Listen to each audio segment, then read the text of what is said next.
Hello, everyone, and welcome to today's episode of the Globe webinar series on the future of global governance. I'm Carrie Otterburn of the Leuven Center for Global Governance Studies, and I'll be moderating today's discussion. Today, we are joined by Professor Stefan Renckens to discuss his new book, Private Governance and Public Authority, Regulating Sustainability in a Global Economy, published this year by Cambridge. Stefan is Assistant Professor in the Political Science Department of the University of Toronto and the University of Toronto Scarborough. He is also an affiliated faculty member of the Environmental Governance Lab in the Munk School of Global Affairs and Public Policy, and a research fellow of the Earth System Governance Project. His research interests include global environmental politics, transnational private governance, international comparative political economy, and European Union politics. Also joining us today as discussant is Dr. Janina Grabs. Janina Grabs holds a PhD in political science and is a postdoctoral researcher at ETH Zurich's Environmental Policy Lab. Her work focuses on the private governance of sustainability in global agricultural value chains, with a special focus on tropical commodities such as coffee and palm oil. She also works on public-private governance interactions in the Global South. Her book, Selling Sustainability Short, The Private Governance of Labor and the Environment in the Coffee Sector, came out this year with Cambridge University Press. We will begin today's webinar with a presentation by Stefan of about 25 minutes. Then Janina will start off the discussion by offering her reflections and asking a few questions, and Stefan will have an opportunity to respond. Then we'll turn to questions from you, the audience. Feel free to send questions to me throughout the webinar by using the webinar chat box function on the side of the webinar window. It's at the bottom. I will collect your questions to share with the speakers following the presentations. Before we begin, just a few words about the GLOBE project. Funded by the European Commission's Horizon 2020 program, GLOBE seeks to understand the constraints and opportunities for the European Union in promoting its interests and values through global governance, with specific attention to four key areas: trade and development, security and migration, climate change, and global finance. The 3.5-year project aims to identify the major roadblocks to effective and coherent global governance by multiple stakeholders in a multipolar world, as well as look ahead to 2030 and 2050 in order to equip policymakers with the tools they will need to deal with future challenges. On behalf of the GLOBE project, I would like to thank Stefan and Janina for joining us today. Now it is my great pleasure to turn the floor over to Stefan. Yes, thank you so much, Carrie. And I want to start by thanking the Leuven Center for Global Governance Studies and Axel Marx for inviting me. Thank you, Carrie, for organizing the webinar. And thanks also to Janina for agreeing to be the discussant today. And so, as you mentioned, indeed, the title of my book is Private Governance and Public Authority. And it is a result of many years of research on private governance, which started during my PhD studies. And let's just start by clarifying what I mean by private governance. So private governance, excuse me, as conceptualized in the book, refers to all kinds of corporate social responsibility initiatives that are led by non-state actors such as businesses or NGOs that create rules or standards to address the adverse environmental and sustainability impacts of corporate behavior and production processes. And so this can refer to codes of conduct developed by individual firms or industry associations. But what the book mainly deals with are certification and eco-labeling programs or multi-stakeholder roundtables and partnerships that deal with sustainable production and global supply chains. And on the slide here, you see a few examples of such private governance programs, such as the Marine Stewardship Council, which is a global certification and eco-labeling program for fisheries. You see the Fair Trade logo, which many of you, I'm sure, will know. There's the Soil Association's Organic Agriculture Eco-Label, and the Soil Association is a UK-based certification organization. And then there's the RSB, the Roundtable on Sustainable Biomaterials, which is a multi-stakeholder partnership that, among other things, focuses on sustainable biofuels. Now, when we think about the potential of this type of private governance in terms of dealing with sustainability problems, on a continuum, I think you could identify two broad positions in the literature, but also among practitioners. So on one end of the continuum, there have been arguments that private governance could potentially be transformative. In several cases, it emerged to fill gaps in public policy, both at the domestic and the international level. It uses market incentives to create compliance with rules. So getting certified can improve corporate reputations. Sometimes it can offer a price premium. So in that way, it's appealing to corporations. And private governance has created partnerships between businesses and NGOs, which results in knowledge pooling and information exchange. And it is able to create rules efficiently and quickly without any bureaucratic red tape. And so there have been governments that, for these reasons, private governance could be, something exciting, something transformative, and potentially able to transform corporate practices for the better. On the other end of the continuum, however, there's the argument that private governance may be nothing more than greenwash. It's corporate marketing. The argument then is that the standards that some programs use are considered weak, which gives firms a chance to claim that they're doing something for the environment or for sustainability, while really they're not. And it might give consumers a false sense of contributing to environmental protection in that way. And for that reason, there are a lot of concerns about the effectiveness of private governance. For example, it's still based on consumption-driven growth. And in that respect, it's a neoliberal type governance tool, which is also the reason why it took off in the 1990s and early 2000s in particular, because it fit the neoliberal capitalist economy and the types of corporate social responsibility initiatives that companies want to pursue in that context. And then the argument is, for these reasons, it might have had little impact on sustainability improvements. And it's also still voluntary.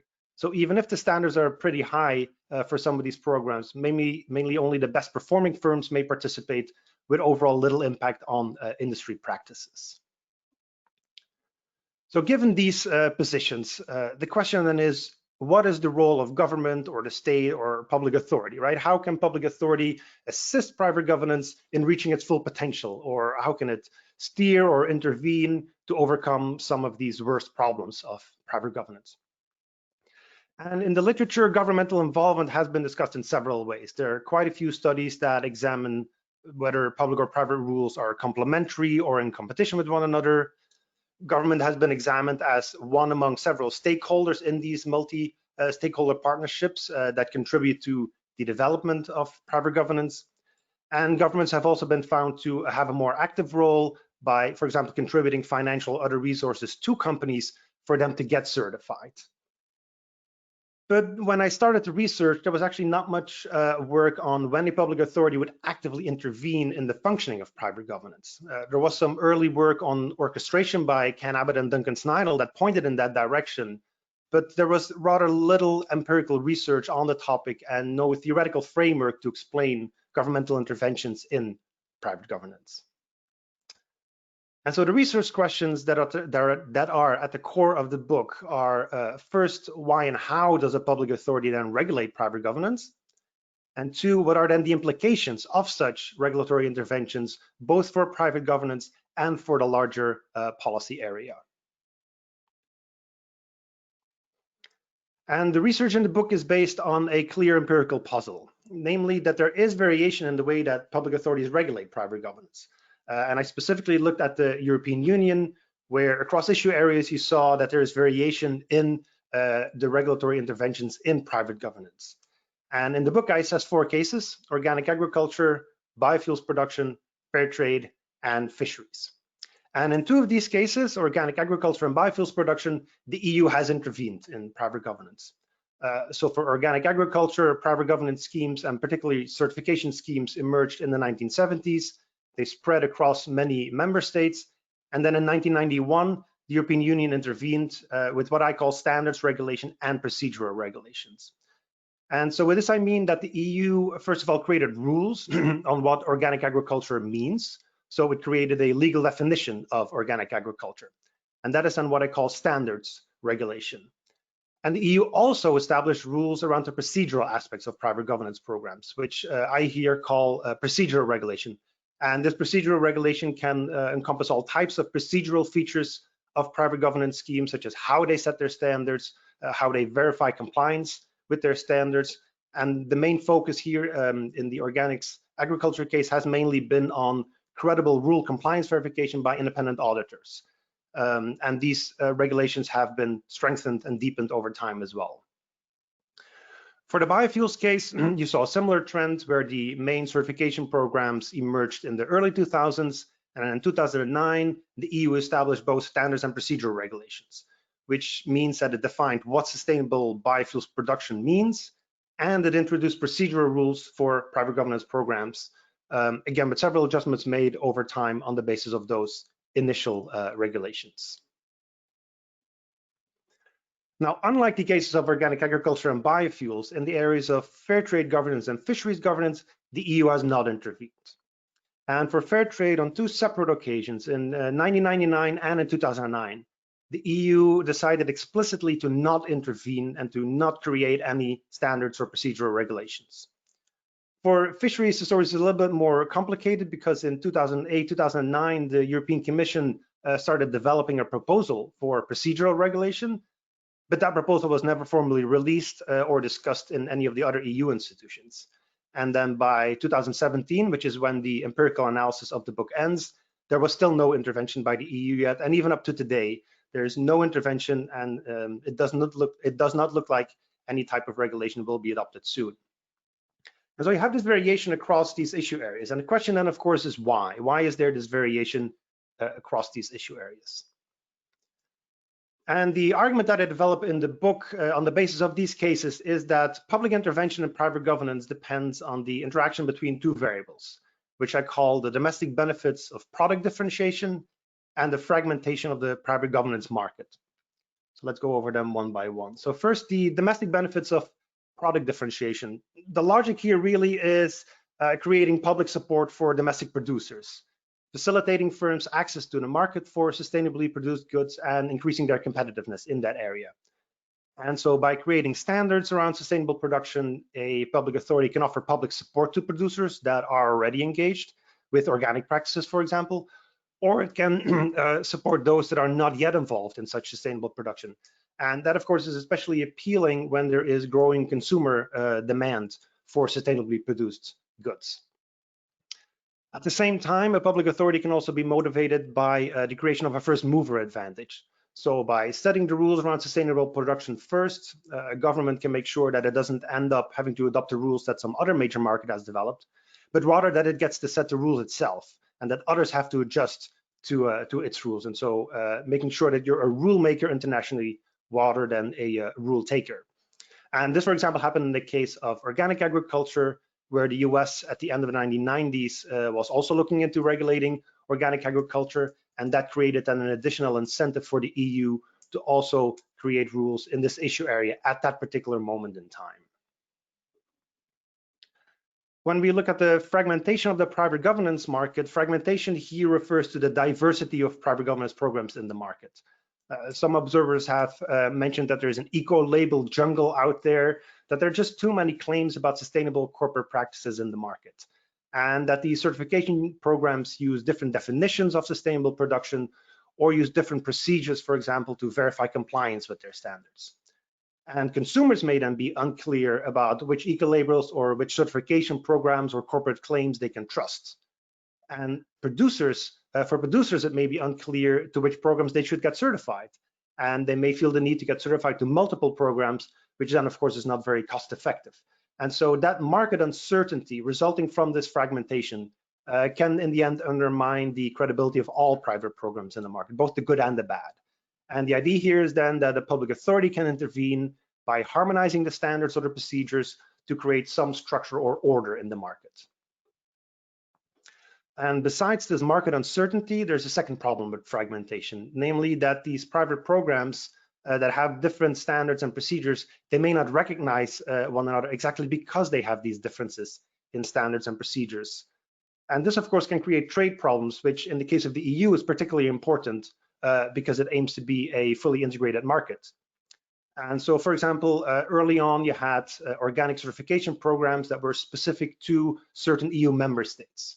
And certification programs in different countries did not necessarily recognize one another.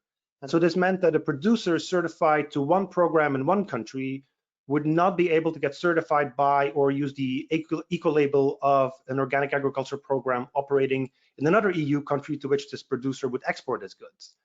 And then if consumers in that export country are mainly accustomed to the local eco-label or certification scheme, then the product with the foreign eco-label would have difficulty being sold or marketed there.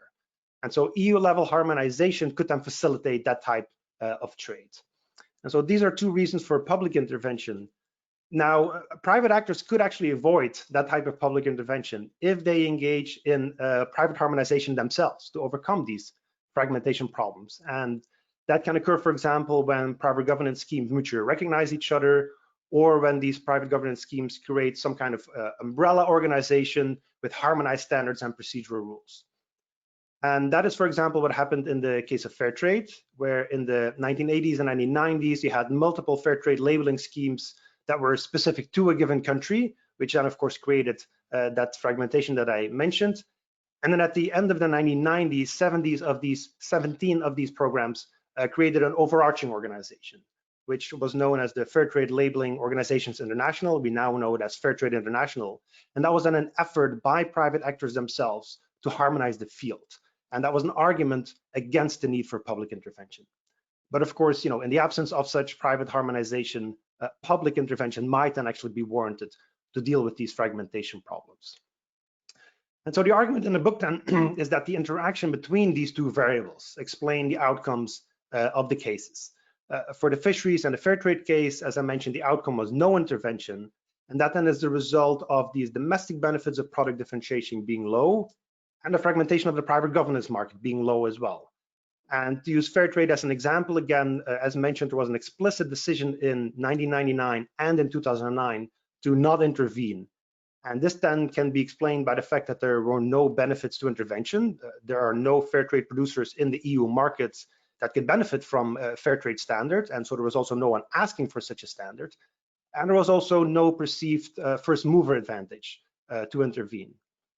At the same time, there was no problem of fragmentation, especially because, as I just mentioned, these private programs harmonized themselves, and the remaining diversity of programs, and this was especially the competition between the main certification programs, Fair Trade, Rainforest Alliance, and ETH Certified, that remaining diversity was not seen as creating any problems in the market. And so the outcome on that basis was no regulation. Now, on the other hand, in the cases of organic agriculture and biofuels, the EU, as I mentioned, intervened with standards and procedural regulations. And the argument then is that this was because the domestic benefits for producers were high and the fragmentation of the private governance market created such problems that EU intervention was necessary. And for organic agriculture then, for example, the EU created rules around organic production because it wanted to support domestic producers. That was especially in the context of making the EU common agricultural policy more sustainable in the late 80s, and also to support farmers to respond to increased consumer demand for organic products. But as I mentioned, it was also partly at least a result because the US at the end of the 1980s was also getting involved in organic regulation. And so that created that additional incentive for the EU to intervene. In addition to this, fragmentation was considered a problem. There were many false claims in the market. There was confusion over the concepts that were used, not just organic, but also natural foods or wholesome foods were concepts that were used. And some of these claims were considered fraudulent and hence creating uncertainty in the markets, both for producers and consumers. And over time, then the EU also further deepened its intervention, mainly by imposing more procedural regulations, because there was a continued lack of mutual recognition between the programs, which then further warranted harmonization of the rules at the EU level. So that's the argument of the book.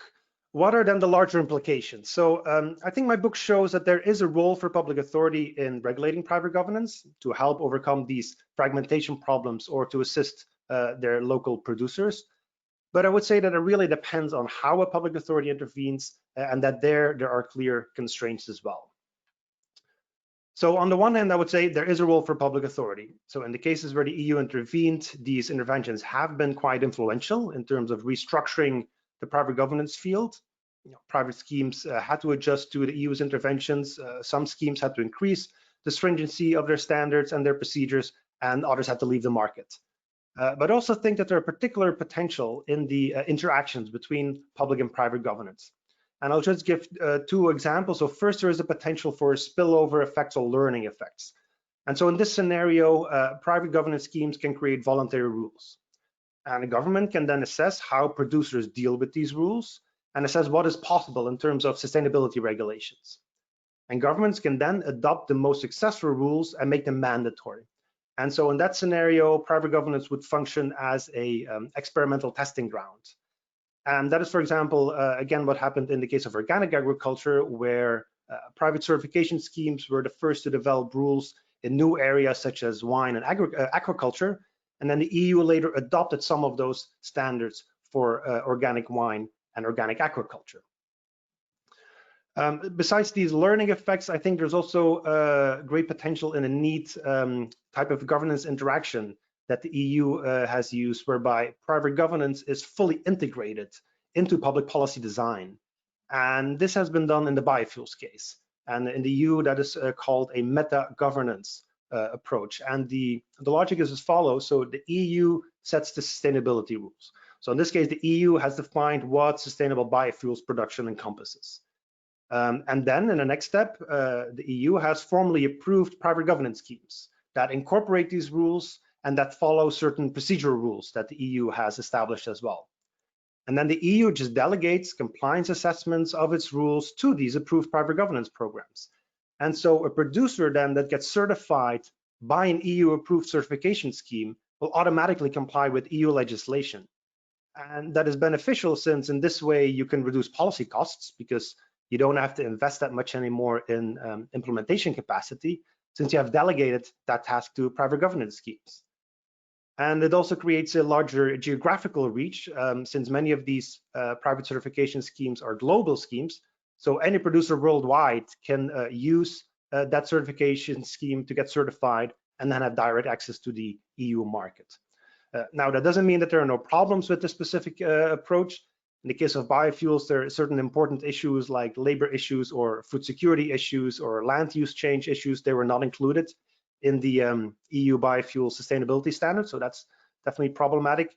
And the procedural rules for private governance schemes could certainly have been stricter as well. Nonetheless, I see that there's some potential in those types of innovative public-private governance interactions. Now, while there is this potential, I don't think that we should have too high expectations of public interventions either. And I think one of the main conclusions of the book, which I think is very important, is that the EU has not intervened, but also did not intend to intervene in such a way as to undermine or overrule or overtake private governance. So I would say that the EU has acted quite strategically and instrumentally in its interventions and in its non-interventions, and that it actually has been pretty deferential to private governance programs, and it has allowed them to still play a significant role in environmental and sustainability regulations. And so the interventions by the EU are not intended to reassert or reclaim political authority in areas where it may have lost it or see it diminish. It was not intended to resolve any structural problems that resulted in the emergence of some of these private certification schemes in the first place, which includes environmental and sustainability problems that result from, capitalist production or the globalization of the political economic system.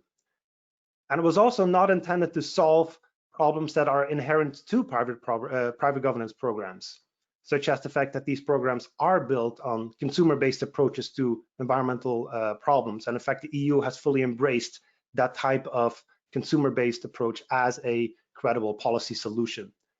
And so the critics to private governance that I mentioned on my first slide will not be so pleased with this, right? The EU's interventions have created standards and procedural regulations that are merely minimum baselines, right? And even though the rules have been adjusted upwards over time, the EU has not set terribly stringent rules, neither substantively or procedurally. Several procedural aspects that they not have focused on are, for example, rules around stakeholder participation or north-south inequalities in these private governance programs. The EU has mainly focused on reliable rule compliance verification by independent auditors. And of course, in some instances, like in fisheries and fair trade, the EU has decided not to intervene at all. And I would say that's for strategic and pragmatic reasons. And so as a result, one could argue that the sustainability impacts of the EU's interventions are then likely rather limited. Now, I should emphasize that this is not the focus of the book. So more research is definitely necessary to assess the concrete sustainability impacts of the EU's interventions. But overall, I would think that they're probably rather limited. And of course, that remains problematic. From a research perspective, then, I think there are two major implications. First, I would argue that any analysis of private governance needs to account for public authority. And of course, I'm not the first one to say this, but that's what the book clearly has shown. Given the type of public interventions and non-interventions in private governance that I discuss in the book, we have to acknowledge more explicitly that private governance schemes operate in an environment in which public authority can always come out of the shadows, so to say. So either by intervention or by means of explicit non-intervention. And so any understanding of the regulatory interactions between private governance and public policy is actually a precondition for a comprehensive analysis of how private governance operates, or for assessing what the potential sustainability impacts of private governance are. A second research implication, and this has opened up a new research agenda for me, is that private governance programs can no longer only be analyzed from the perspective of them being rule makers, which is how the literature has traditionally viewed them, because they also act like traditional interest groups. And this role of private governance programs has been somewhat understudied so far. And the cases in my book and subsequent research that I've done show that private governance organizations actively lobby governments, and they try to influence public policy to their benefit and to fit their interests. And I think the fair trade movement is a good example there. Fair trade movement has a very effective lobbying office in Brussels called the Fair Trade Advocacy Office, unlike its competitor Rainforest Alliance, which does not have such a permanent representation in Brussels. And the fair trade movement has been able to significantly influence EU policy in that respect. So not just in terms of preventing the EU to intervene in fair trade governance, as I discussed in the book, but also was able to influence legislation on public procurement, for example. And so this role as a lobbying entity for private governance, then that opens up a whole new perspective on what the roles and functions of private governance can be in the context of politics and policymaking. And I think more research is definitely necessary in that area. I'll close with that. I want to thank you very much for your attention. You can always send me comments or questions on this email address, and I'm looking forward to the discussion. Thank you so much, Stefan, for this presentation of your research, and also especially for those implications and policy implications of what you uncovered in your book. And now we're going to turn to Janina for some initial questions to start off the discussion. But I would also like to remind the audience that now is the time to start sending me your questions. And we'll try to get to those after we hear from Janina and from Stefan. And I look forward to receiving those in the chat box. Thank you. Over to you, Janina. Thanks, Carrie, and thanks to you and Axel for inviting me, and of course to Stefan for allowing me the opportunity to read this work, which I enjoyed very much. So first of all, congratulations.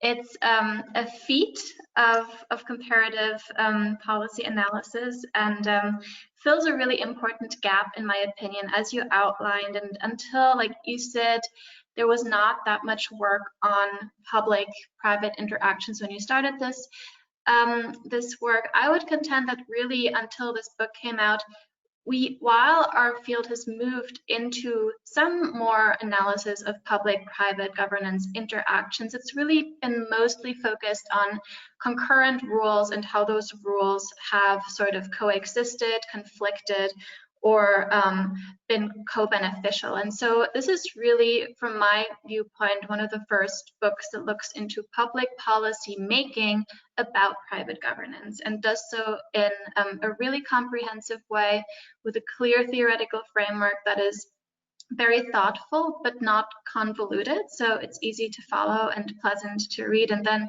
it demonstrates how this framework applies through 4 very in-depth case studies. And here I was also really impressed by how much you know about all of those 4 cases. They're microcosms in and of themselves. Doing myself work on sort of commodity case studies, I understand how much time it requires to understand the microcosm of actors, the positioning, the debates that are always quite different in each subfield. So you manage to capture those in a really comprehensive way. And it allowed me to learn a lot about areas that I knew very little about, such as the biofuels debate.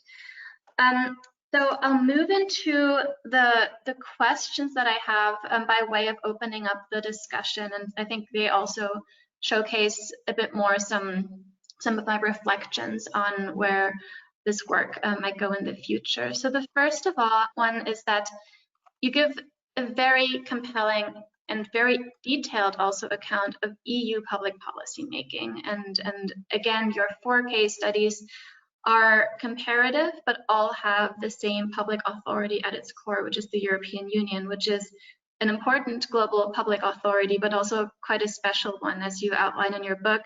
The fact that it has the supranational authority makes it somewhat of a special case, because simultaneously it is responsible for market integration between European Union countries, but also has this regulatory power over a large number of producers.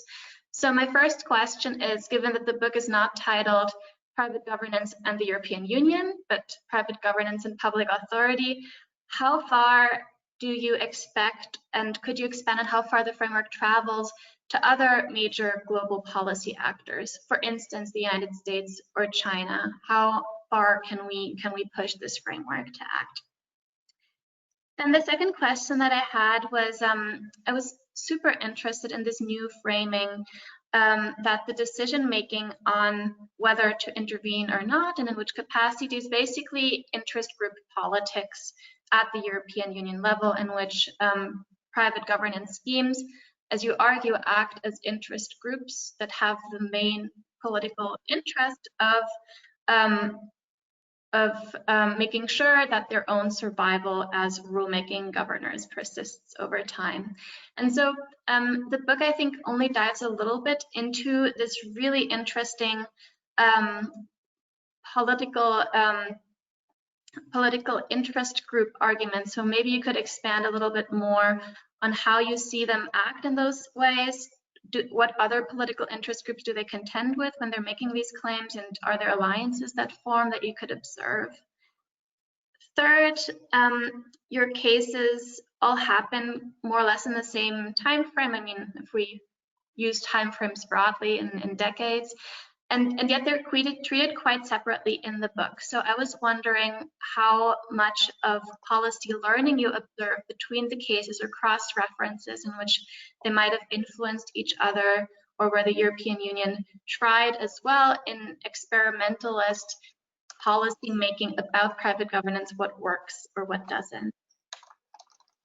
And then fourth, one of the key arguments, as you explained, is that public authority might intervene specifically in the aim of supporting domestic producers.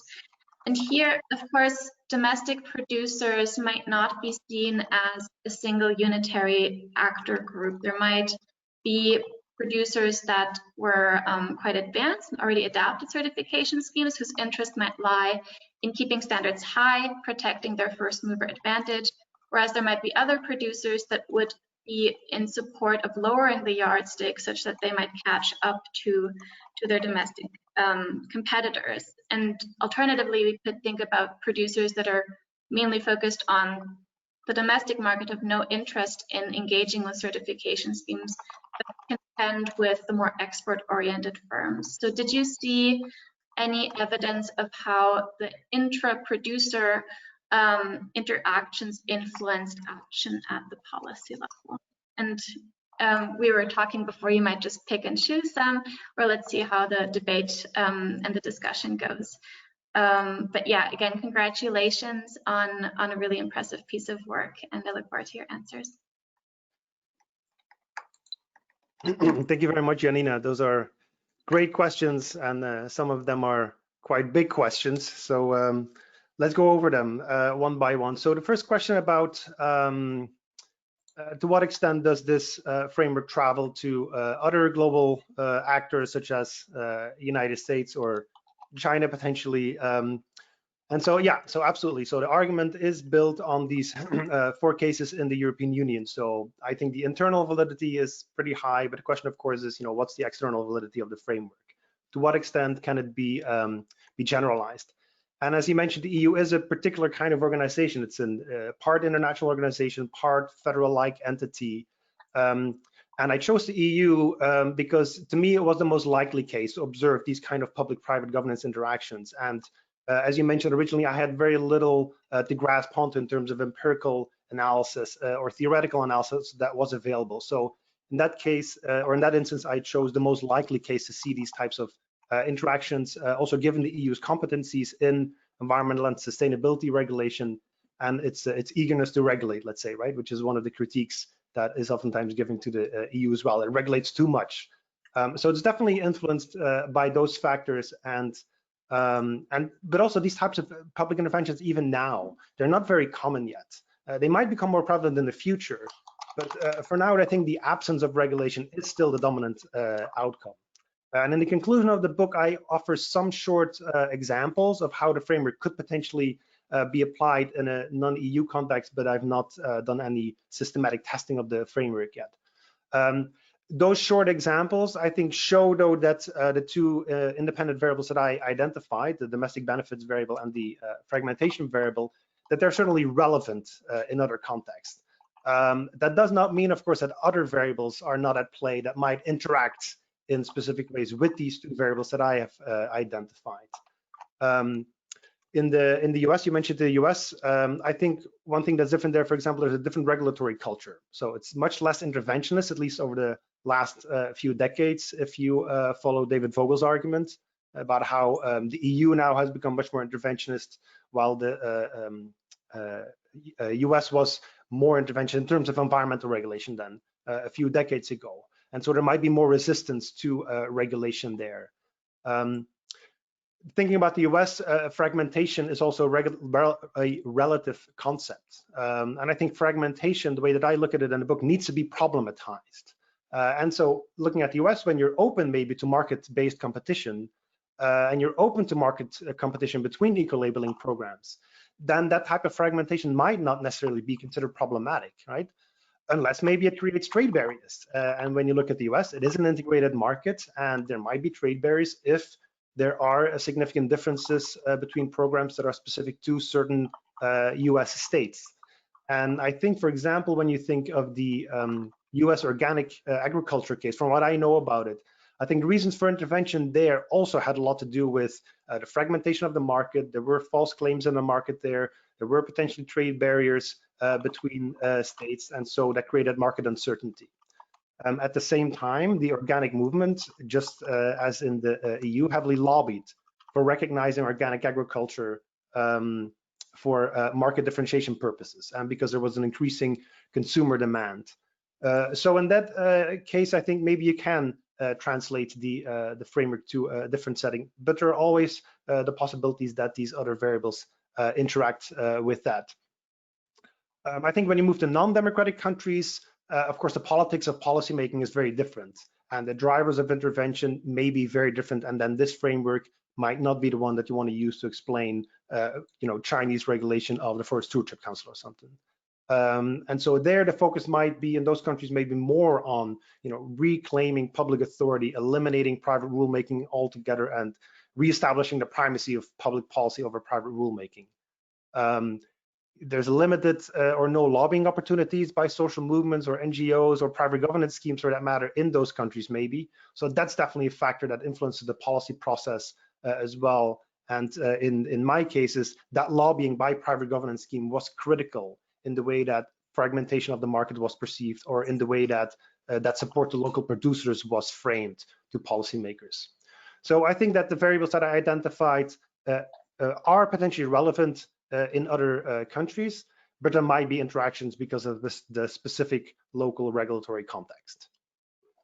Your second question then about interest group politics. So I think that's indeed, to me at least, one of the interesting findings of the research. That is that interest group politics dynamics. And so in the sustainability area, I think it's interesting because these private governance schemes, they represent both economic and socio-environmental interests, right? They're often established by coalitions of NGOs and business. They target corporate practices, so the actors adopting the rules are companies, but there are also rules with regards to environmental sustainability issues. So in that way, these private governance programs, when you're talking about coalitions, they can appeal both to environmental NGOs, but also to industry players. As I mentioned, those that are already engaged in sustainable production, or those that are interested in fostering that type of production, and in that respect may be interested in sustainability regulation. And so in the organic case, for example, IFOAM, the International Federation of Organic Agriculture Movements, which is the umbrella organization of organic movements, which was also since the 80s already engaged in regulating organic agriculture on the private side, then it was a very important actor in the policy debate in the European Union. And it was considered a legitimate spokesperson because it was representing certain farming interests, not just at the national level, but also at the EU level. And as far as I know, it has also made very good connections with the larger set of environmental NGOs in the European Union. So in that sense, it can just reach further than more traditional type of interest groups can usually do, because it has that economic and socio-environmental interest both embedded in its design. So that's why I think these certification schemes are able to build those kind of broader coalitions. By no means does that mean that these coalitions are a given. For example, if you look at a biofuels case, you had some NGOs such as Friends of the Earth that were very critical of private certification, claiming that biofuels can never be sustainable, certification of biofuels is greenwash, private certification schemes are dominated by big business. So you had Friends of the Earth on the one hand, and you had WWF on the other hand, also an environmental NGO, very supportive of private certification, for historical reasons, because it has been involved in many of these private certification schemes over time, including in the biofuels area.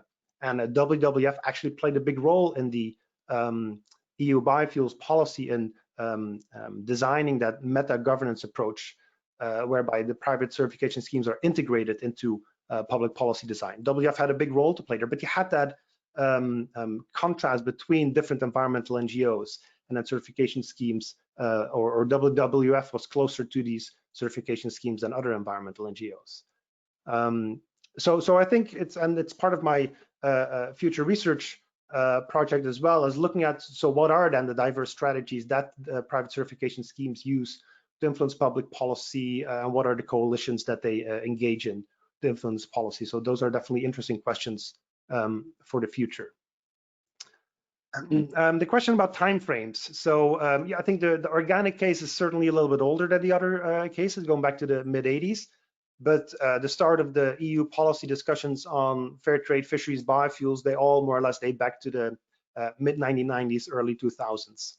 And so the question you posed about, was there any interaction or influence in between the cases, was definitely a question that I had on my mind as well when writing the book. And I think it could have been part of the explanation. But to me, this influence was not so explicit or prevalent that it could actually be singled out as a main driver of intervention or non-intervention. On the side of the policy makers, I did not really see this influence. In all the preparatory policy documents that I analyzed, those references to other issue areas were not very prevalent. Policymakers did not really mention those kind of influences in interviews either. Maybe they didn't want to reveal it. I don't know. I also talked to people, several years after these regulations had been established, so maybe that played a role. But I think also, and that was one of the difficulties of doing this research as well, is that several of these policy discussions were not just about private governance, but they were embedded in much larger policy discussions. So for fisheries case, originally in the early 2000s, the debate was specifically on the fragmentation of the fisheries certification market. And the EU on that basis, as I mentioned, developed procedural regulation, even though it was never followed up with. And that had to do with in 2009, the reform of the common fisheries policy was announced. And so that kind of intervened with the European Commission focusing on that specific proposal that had to do with private governance. And then the whole private governance discussion became embedded in the larger reform of the fisheries policy, which was a very contentious process. And then they just decided to not deal with private governance for now, deal with making the public policy around fisheries a little bit more sustainable. And the idea was we're going to deal with private governance later, and that still has not happened. And certain factors in that debate has changed also, which makes me think that regulation is not very likely in that area anymore, even though 5 or 10 years ago, the assessment would have been very different. especially because of how the fragmentation of that market is perceived, but we can talk about that later maybe. So on the policy side, I did not really see that kind of influence across cases. On the side of the interest groups, however, I think there was definitely more awareness of what was happening in these various areas. And the fair trade case here is very clear because when I talked to the people from the Fair Trade Advocacy Office, they were very aware of what had happened in the case of organic agriculture. And they explicitly said, we want to avoid what has happened to organic certification, namely the EU creating regulations, gets deepened and expanded over time, and in that way it increasingly constrains the flexibility of private certification schemes. And that was definitely one of the reasons why the Fair Trade Advocacy Office lobbied against EU intervention. They were very aware what had happened in the organics case. And then WWF, of course, was very on top of all of these discussions, given their deep engagement with private governance in these various issue areas. And in the case of biofuels, for example, they did not so much look at other issue areas, but at other countries where biofuels were dealt with in a particular way. And for example, the idea for the meta-governance approach that I explained, that actually came from the UK, where that idea had already been developed in the context of the UK's renewable energy policy. So there was some policy learning from other countries, but within one issue area. So I think it could have been part of the explanation, but at least in these cases, I did not find that it was convincing to single it out as a particular driver of intervention or non-intervention. Very quickly, maybe on the fourth question, I'm definitely aware of the time as well. These intra-industry divisions, let's say, I totally agree. We cannot necessarily look at producers in a or as a unitary actor. And in the book, I somewhat deal with that, especially in the theoretical chapter, because there are definitely these intra-industry cleavages, right? And the most logical of all would be the one between firms that are already producing against a certain private standard and those that are not. But also you see conflicts between those that follow stringent standards and those that follow lower standards. And then of course, those with the higher standards would want those higher standards to be the public baseline, while those producing against the lower standards, you know, they are cognizant of the adjustment costs. And so they might oppose higher standards if the adjustment costs to change their practices to comply with those higher standards, when those costs would be too high. Now, of course, when there's market demand or the potential to create or further grow the market for sustainably produced products, then there's a potential to incentivize those producers to improve their practices and produce against higher standards. And then, you know, a public authority might offer some financial resources to aid them in making that transition from non-sustainable to more sustainable production practices. And so in that way, you can win over producers that might initially be opposed to higher standards. And so their consumer preferences might tell you to what extent that is possible. But I think in the case of the EU, for example, it might also depend on what the strength of the various policy communities are, or what the strength is of these different policy communities. And in the agricultural policy in the EU, for example, normally there is a strong agricultural lobby that is in favor of traditional agriculture. Now, at the end of the 1980s, they were not very interested in organic agriculture. They thought it was completely meaningless, and they were largely absent from the debates on creating those rules around organic agriculture. That then gave an opportunity to the organics agricultural lobby, led by IFOAM, to influence the policymaking process that led up to the 1991 regulations. So to what extent those policy communities are then engaged in a discussion might matter as well, for the extent to which these types of intra-industry cleavages might become prevalent in the policymaking process. Definitely, you mentioned also cleavages between firms that export and those that only focus on the domestic market. I think on the one hand, that relates to the fragmentation variable, because export-oriented firms that feel the negative impacts of that lack of harmonization across borders, they definitely have an incentive to lobby for public harmonization. But it also relates to that first mover advantage. You know, firms exporting to a non-EU country, for example, you know, they want that first mover advantage. And for them, that is more crucial than firms that only focus on producing for the domestic market. So those kind of interactions between the different players in the industry are important.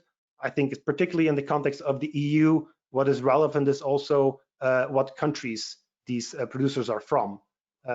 Some sectors like fisheries are very important in Spain and France. So if those producers, through their national lobbying route, influence their government in a particular way, that might then influence the way that policy making is done at the European level. I'll stop there, and maybe let's take a few questions from the audience. That sounds great.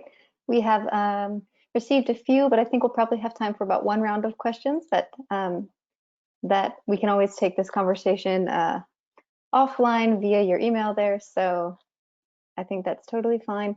A first couple of questions all sort of relate to your fair trade example, and fair trade is a lobby organization, and when these private authorities are acting more like interest groups. Ava Pander-Matt asks if is it in the interest of fair trade organizations that the EU policymakers leave rulemaking up to private organizations like themselves? And then does this indirectly prohibit sustainability norms from being uniform? And sort of along these lines, another person asks if this is preempting public intervention.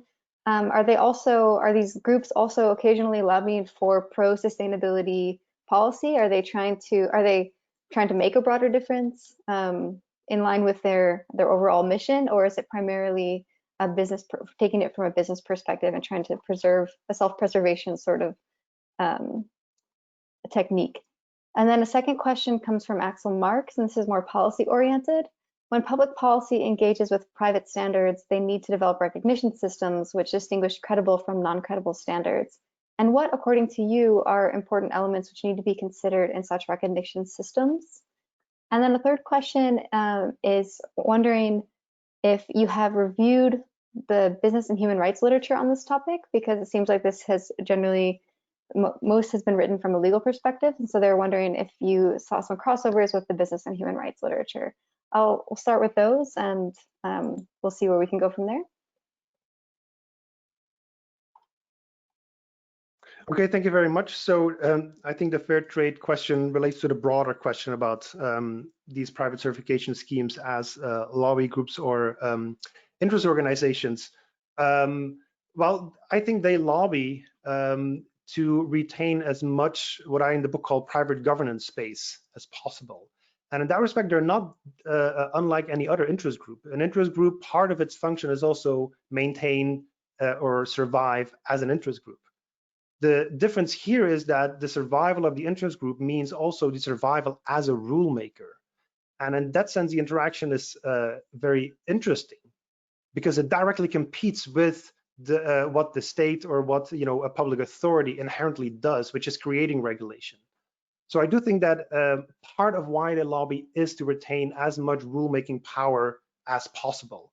They say they're much more flexible. Public policy is always running behind. We are, directly engaged with the producers. We know what the newest of the newest possible sustainability practices are, and that way we can better regulate them than a public authority like the EU, for example, might do.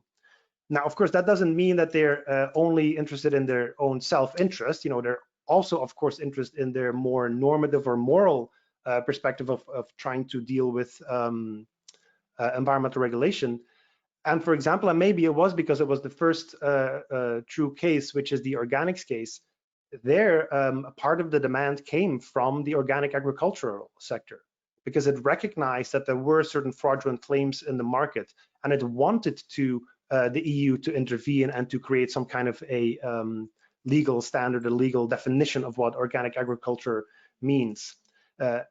Afterwards, of course, they started complaining that once the EU steps in, or any public authority, you might argue, steps in, it might want to deepen and further strengthen those rules over time, just like a private certification program might do that over time as well. And so the organics movement has complained over time that because it has taken that initial step of letting a public authority intervene, that it has lost that independence and that flexibility to do what it wants to do. I think that opens up a new role for them as well, namely being those innovators in terms of rulemaking and showing what is possible in terms of sustainability practices and pushing the agenda in that way. So there is that balance between trying to lobby for your own self-interest, for your own rulemaking capacity, while also, of course, not losing sight of the public interest, of the public good that you want to create, namely environmental sustainability. But it might also depend on the kind of certification program that you are. There is a difference between fair trade and rainforest alliance, where one is more focused on smaller producers and the other one is more focused on big business, the more traditional corporate social responsibility. And so there might be some tension as well in terms of how much you want a public authority to intervene. The second question then with regards to, I think this question related more to the procedural rules. You have to distinguish the credible from the non-credible programs.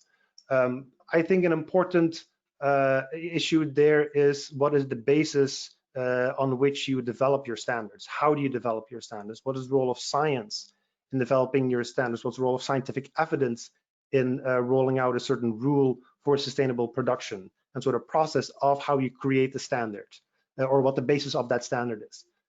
But I think there is an element, I think, to be said about stakeholder involvement, that you want a diverse set of stakeholders to engage a wide set of stakeholders in your program, to be as legitimate and accountable as possible. I think that is a very important part, and that is one element that the EU, for example, has highlighted in some voluntary guidelines on certification schemes in the agricultural sector, but it has not made those kind of rules mandatory. The other one, and that's the one that's mainly focused on, as I mentioned, is the one about independent auditing and accreditation.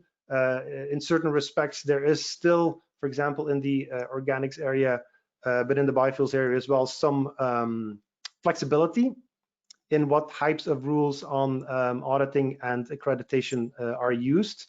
And in the biofuels case, for example, some of the European standards or international standards around auditing and accreditation are still voluntary. They're not mandatory. The European Commission will check whether or not the biofuels certification scheme can make claims that it has followed, standard international regulation or international standards on accreditation and auditing, but they've not made them mandatory, for example. They've again left somewhat too much flexibility maybe in terms of how private certification programs can use these international standards. And I think maybe there's another role to just maybe strengthen the legislation a little bit more.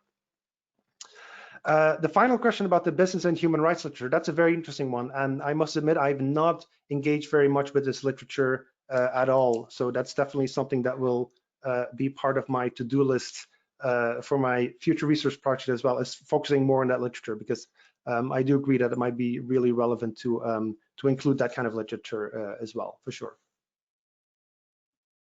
Great, thank you so much. We only have a couple minutes left, so I don't think we have time for another round of questions, but I will pass the ones that we received along to you, the ones that we didn't get to today. So in case you want to follow up, we can make that happen. And I wanted to thank also the audience for joining us today, and also to both of our presenters here, Stefan Renckens and Janina Grabs, for joining us and for this very interesting presentation and webinar. And before leaving you, I would like to announce that the Globe webinar series will continue next month, or I guess I should say next year, with a webinar on the 14th of January featuring Alexandru Grigorescu on his new book, The Ebb and Flow of Global Governance, Intergovernmentalism versus Non-Governmentalism in World Politics. And you can register for that webinar and check out the rest of our webinar series, including past videos of all of our previous ones and this one on globe-project.eu. And you can also check out our blog series and publications. Thank you for joining us today, and we hope to see you again soon. And from all of us at the Globe Project, thank you and goodbye.